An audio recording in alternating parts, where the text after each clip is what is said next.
Hey guys, B07 Rivera here, bringing you another video from a different location.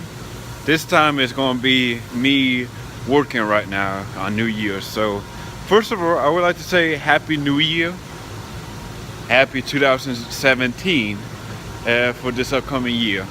Hope all of you guys are having a great time, whether if it's whether if you guys, some of my viewers are overseas, and I want you guys to take care of yourself, man. I mean, take care. I'm in the Navy right now, but I do know that I do have some friends that's active duty and they're overseas right now. So stay close to your Navy friends, your Army friends, military friends, and they're your family now.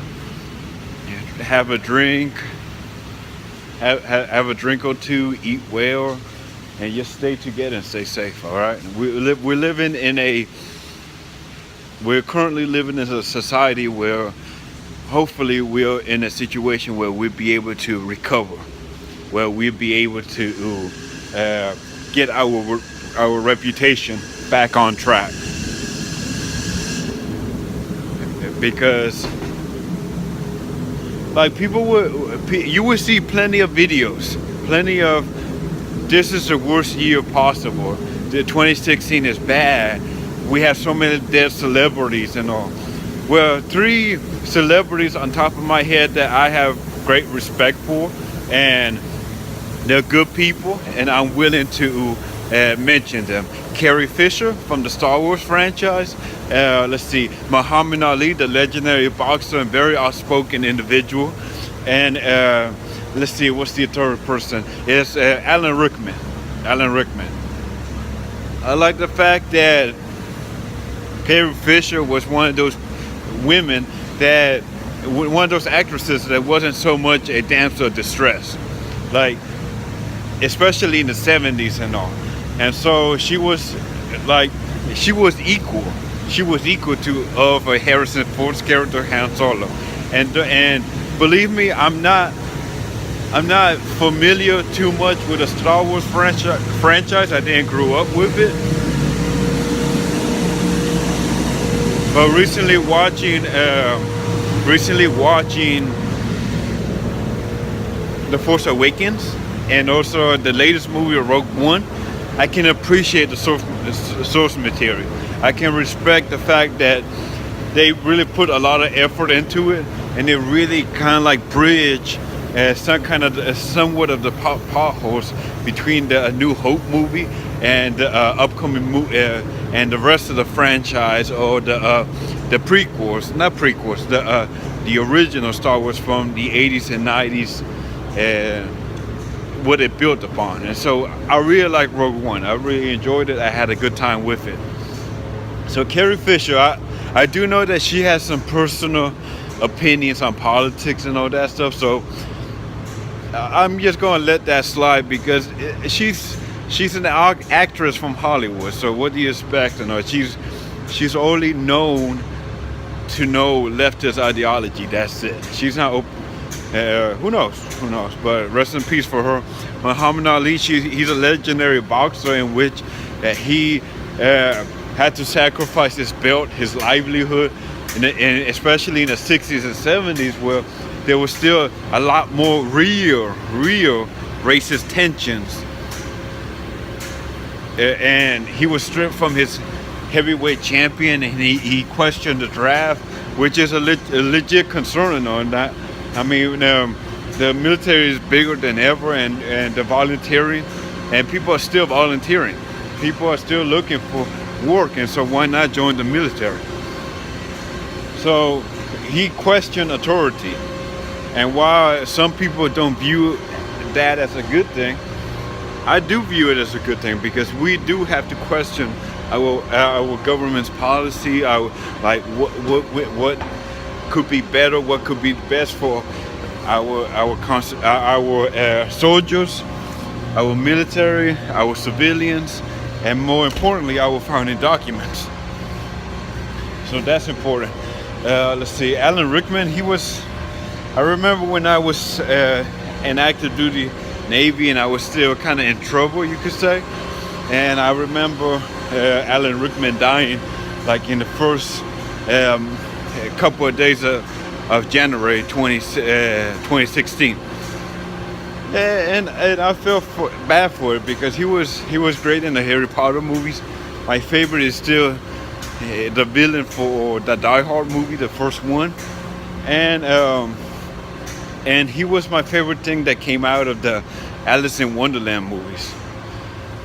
So yeah, I do have some sympathy and some respect for celebrities. The meat and potato of this video has to be politics, and you will see a lot of news and radio stations criticize and YouTube videos criticizing how Donald Trump is the worst thing coming out of the Senate, or coming out of the presidency results. Here's the thing: if you really look into the media, they will criticize Donald Trump, and they will constantly use multimillionaire or millionaire.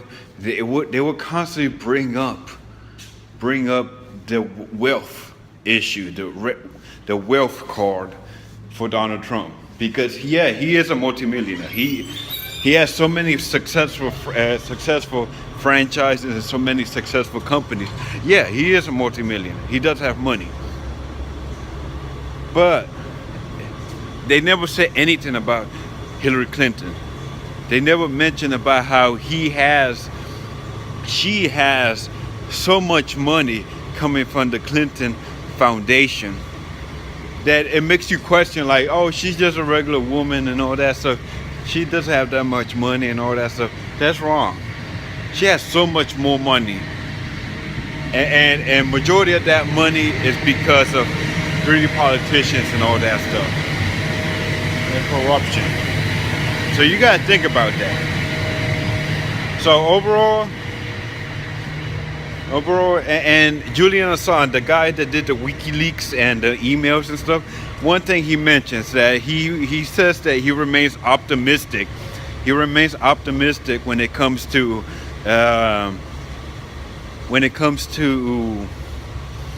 Donald Trump's election and how he's going to do as president. But the reason why he supports Trump over Clinton is because it